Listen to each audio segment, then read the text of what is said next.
Yo, it's your boys Luap and Starmeister, aka the Pichu Bros, and welcome to the first episode of the Pokemon Chronicles Review Series. Kicking things off, we'll be reviewing the first 3 episodes of Pokemon Chronicles, also known as The Legend of Thunder.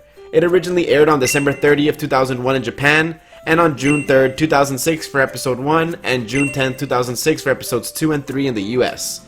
This 1 hour, The Legend of Thunder, was a made-for-TV movie in Japan, but was split into 3 episodes in the West to start Pokemon Chronicles. So with all that out of the way, let's get started by recapping the events of the movie. The series begins with our protagonist Jimmy battling against another trainer using a Hitmonlee. Jimmy sends out his ace Pokemon, his Typhlosion, and after a quick battle, he wins the battle. Jimmy shows his nice personality here by congratulating the other trainer on an excellent battle and shows off what's gonna become his catchphrase: "You rock, you rule." You rock, you rule! Not sure how I feel about that one. We then get a cool panning cinematic shot of the Pokemon world as the narrator explains that the movie will be about RAIKOU. Yes, a movie, it refers to itself as one despite it being episode 1. After being shown a secret Team Rocket hideout, we get introduced to our antagonists of this episode, Attila and Hun. They're on a mission to capture RAIKOU, and to do so they're going to use this mysterious crystal. The lead scientist with voice acting that makes me want to cut my ears off explains that this crystal has the power to control electricity all around it, and it attracts electric type Pokemon, which is perfect for getting RAIKOU. After arriving at the Pokemon Center, Jimmy runs into his childhood friend Marina, who also got her starter Pokemon at the same time as him. They clearly like each other, but there's a third person in this equation, Vincent, or Jackson as he's known in the original series. He had a battle with Ash in the Silver Conference. After some excessive flirting, Jimmy and the Ultra Land simp Marina decide to do a 2-on-2 battle. Marina starts off with her Jigglypuff named Pink, and Jimmy sends out his Beedrill. Jigglypuff goes for Sync, but Beedrill's wings vibrate too fast, so Beedrill is unable to hear it. Good old original series logic. After some back and forth, Beedrill's Twin Eel is enough to knock out Jigglypuff. Marina then sends out her Wani the Crocodile, and Jimmy recalls Beedrill to send out his Typhlosion. Before the battle can conclude, a thunder strikes and they decide to call it off before heading back to the Pokemon Center. Mischievous runs away from the group, leading them to where Attila and Hun are carrying out their plan to gather electric Pokemon to capture RAIKOU. After they have caused harm to a bunch of Pokemon, RAIKOU comes right on cue, and the battle commences. Jimmy steps in to defend RAIKOU against Attila and Hun, and they begin a 2-on-1 battle. Attila and Hun sending out Skarmory and Steelix as Jimmy sends out his Typhlosion. It's too much to handle for Jimmy, but Marina steps in and uses Parashong with Mischievous, which basically immobilizes Skarmory and Steelix. Jimmy sends out his Beedrill and pin missiles the mech, destroying it in the process and causing the Team Rocket members to flee the scene, leaving RAIKOU behind. Jimmy and Marina take it to the Pokemon Center, and Professor L makes an appearance telling Marina to make sure it's released from captivity as soon as it's been fully healed. Meanwhile, Attila and Hun are planning another bait for RAIKOU to take. As soon as RAIKOU is charging up, we get introduced to another character whose name got swapped, Eugene, or as he was known in the original series as Yuzin. Marina immediately simps for him, so I guess she really has a thing for dudes in capes. Later that day, with RAIKOU fully charged, it senses Team Rocket's plan in action and breaks out of captivity and goes to the source of the problem where Attila and Hun are waiting for it. As RAIKOU keeps attacking with no avail, Jimmy, Marina, and Eugene pull up to defend it. As Han commands Steelix to use a rock throw on the kids, a Meganium comes and saves them. This person has a cape and must be loved by Marina. But it's just Vincent. As he tries to save the day, his grass-type moves are ineffective, so Eugene takes charge but literally gets crushed by rocks. I guess he's dead.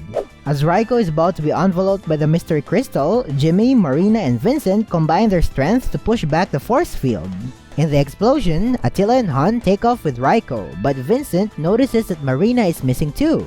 Marina was accidentally pulled along with RAIKOU, and she and RAIKOU find a way to open the door before RAIKOU yeets himself off the helicopter.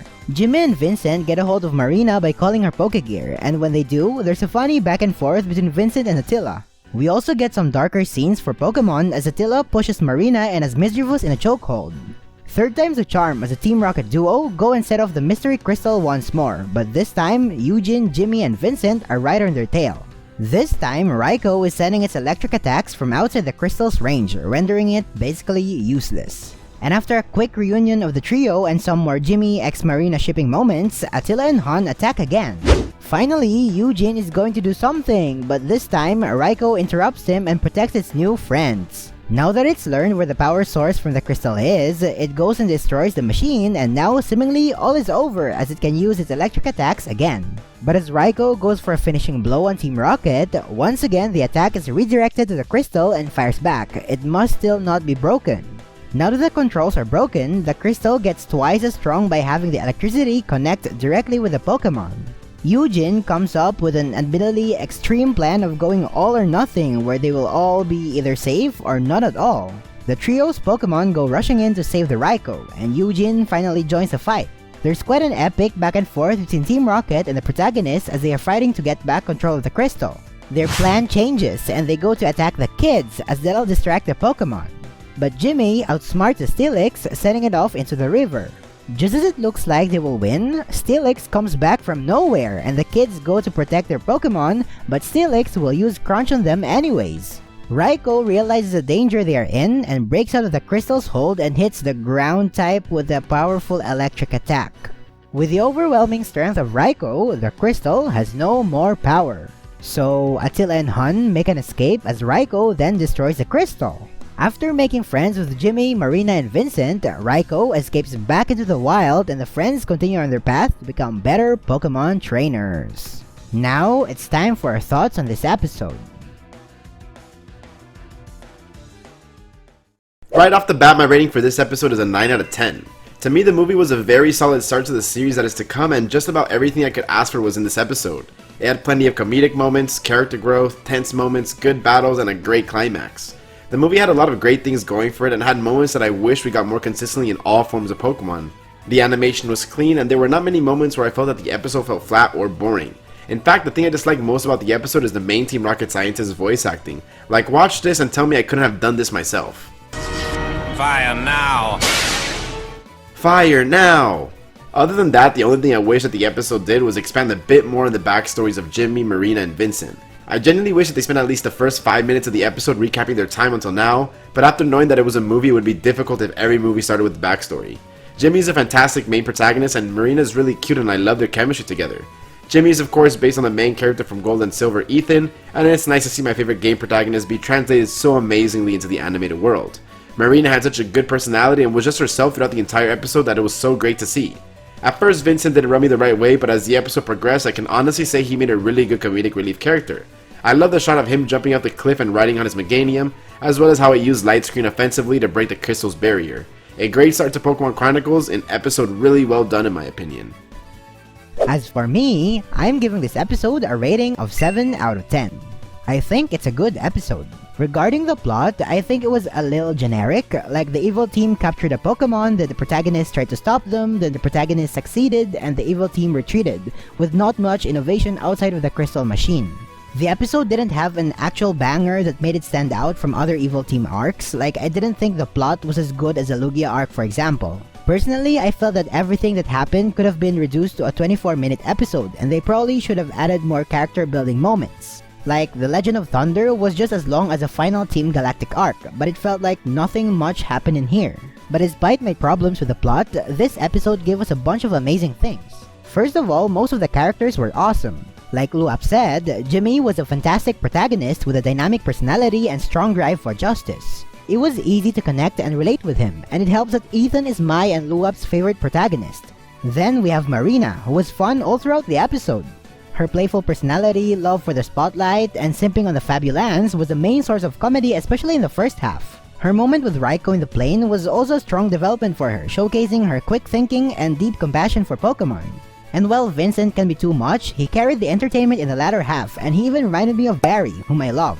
It makes me wonder what would happen if these three were the main protagonists of the Johto anime. As for Team Rocket, I would say that Attila and Hun had amazing dialogues. With their big brain metaphors and overall sass, they quickly became likable villains. Eugene, though, wasn't the most likable character ever, but at least he was the one who thought of the final plan, though it doesn't really take a smart person to come up with that. Oh, there's also that irrelevant Kudo guy. And as for the realm of action, there definitely were a number of cool battle moments in this episode, such as when Little Miss single-handedly defeated both Skarmory and Steelix with Perish Song, and when Meganium used Light Screen offensively, and when Jimmy provoked Steelix to cause it to fall in the water. I also think that this episode gave us some good lessons about justice, friendship, and trust, which was perfectly manifested when the protagonists went all out to save Raikou as per Eugene's suggestion, and in turn, Raikou broke free of the machine and saved its new friends. So, despite the average plot in my opinion, I do believe that the characters, dialogues, and meaning of the story made this episode a good episode. So yeah, that's our review and recap for episode 1 of the Pokemon Chronicles series, The Legend of Thunder. If you enjoyed this video, then I highly suggest you subscribe to both our channels. The links are found in the description below. For episode 2 of this review, that will come out next week on Starmeister's channel, so you're going to want to head over to his channel and check that out, or if you want, you can click the playlist that we made for all episodes down in the description below. Until next time, it's been your boys, the Pichu Bros, and we're out. Peace. Oh, and you rock, you rule. Hey you, Broser dude! Listen up! You touch one hair in that girl's head and you'll be dealing with me! I'll find you and I'll smash you like a Charizard with a Caterpie! You'll be sorry. Shut your mouth, sissy boy!